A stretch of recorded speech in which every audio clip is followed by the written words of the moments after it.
Hello everybody, welcome back to another video.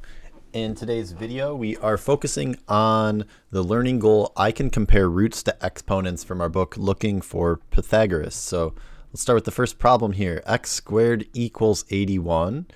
In order to solve for x, at the end of the day, we want to have x equals something. X equals something.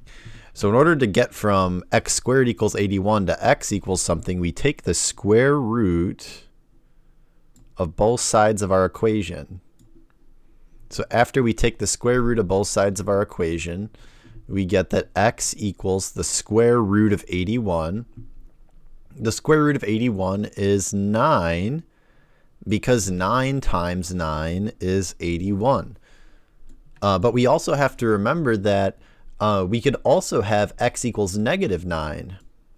So let's just kind of briefly justify what we just wrote down for our answers. Well, 9 works because 9 times 9, or 9 squared, which is 9 times 9, equals 81. So that checks out.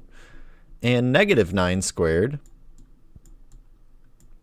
is negative 9 times negative 9. And when we have two negatives multiplied, we get a positive. So this is positive 81 also. So we just checked that x equals 9 is a solution. So this is our check. We checked that x equals 9 is a solution because we plugged in 9 and got 81.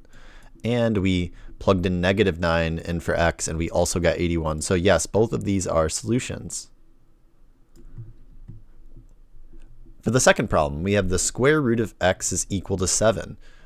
Well, just like we used a square root to cancel out a square in the first problem, in this problem we're going to use a square to cancel out the square root. So in other words, we square both sides of our equation.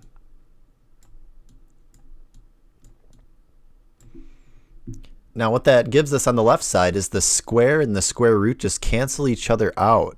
You can imagine these just going away. And all you're really left with is x equals 7 squared. We know 7 squared is 7 times 7. 7 times 7 is 49. So here we just have one solution, x equals 49. And lastly, for the last problem, we have x equals the square root of 121. Well, we have to think to ourselves, what number times itself gives us 121?